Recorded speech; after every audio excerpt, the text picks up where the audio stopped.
విశాఖపట్నం సముద్ర తీరంలో మత్స్యకారుల బోట్ అలల తాకిడికి బోల్తా పడింది. ఈ ప్రమాదంలో కారే చిన్న ప్రాణాలతో బయటపడగా మరో బోటులో చికిత్స అందిస్తున్నారు. గల్లంతైన మరో 6 మత్స్యకారుల కోసం గాలింపు చర్యలు కొనసాగుతున్నాయి. ఈ ఘటనతో మత్స్యకారుల కుటుంబ సభ్యులలో తీవ్ర ఆందోళన చెందుతున్నారు. మన విశాఖపట్నం ఫిషింగ్ హార్బర్ నుంచి ఈ నెల జూలై 1వ తేదీన మన హార్బర్ నుంచి బోట్లో 7 మత్స్యకారులు సముద్రంలో వేటకు వెళ్లారు. ఇప్పుడు వాతావరణం అనుకూలంగా లేకపోవడం వల్ల వాళ్ళు తిరిగి వచ్చేస్తామని చెప్పి కుటుంబ సభ్యులకి మెసేజ్ ఇవ్వడం జరిగింది.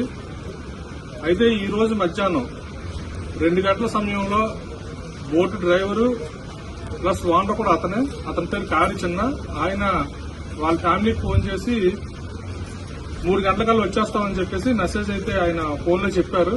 అలాగే బోట్ లో ఉన్నటువంటి మిగతా మత్స్యకారులు కూడా కళాశీలు కూడా వాళ్ళ తాలూకా ఫ్యామిలీస్ కి 3 గంటలకు వచ్చేస్తామని చెప్పి తెలియజేశారు. కానీ వాతావరణం అనుకూలించకపోవడమో ఏంటో తెలియదు. కానీ ఇప్పటి వరకు అయితే వాళ్ళు హార్బర్కి అయితే చేరుకోలేదు. ఎవరి ఫోన్లు కూడా పనిచేయటం లేదు. అన్ని ఫోన్లు కూడా స్విచ్ ఆఫ్ అని వస్తున్నాయి. ఇంత ఇబ్బందికరమైన పరిస్థితి ఇక్కడ ఉంది. ఫ్యామిలీస్ అందరూ కూడా చాలా ఆందోళనతో ఉన్నారు. ఇప్పుడు టైం చూస్తే దాదాపుగా 11 అవుతుంది. ఇప్పటి వరకు అయితే వాళ్ళ కోసం ఎటువంటి సమాచారం కూడా లేదు. నాకు విషయం తెలిసిన తర్వాత జిల్లా కలెక్టర్ గారికి మెసేజ్ ఇవ్వడం జరిగింది. అలాగే కోస్ట్ గార్డ్ కి మెసేజ్ ఇవ్వమని చెప్పి ఫిషరీస్ డిపార్ట్మెంట్ కి అలాగే మెరైన్ డిపార్ట్మెంట్ కి కూడా మెసేజ్ ఇవ్వడం జరిగింది. దయచేసి వాళ్ళందరూ కూడా తిరిగి రావాలని చెప్పేసి, అందరూ క్షేమంగా తిరిగి రావాలని చెప్పి అందరూ కూడా కొంచెం మాకు సపోర్ట్ గా నిలబడండి. ఎందుకంటే ఇది ఆపద కాలంలోని మీడియా కావచ్చు, మిగతా అన్ని యంత్రాంగాలు కూడా ఈ రోజు ఈ మత్స్యకారులకి సహాయం చేయవలసిన అవసరం.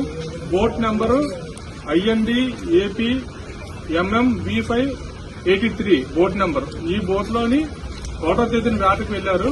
దాదాపుగా ఇది 4వ రోజు. ఇప్పటి వరకు అయితే వీళ్ళ ఆచూకీ తెలియరాలేదు.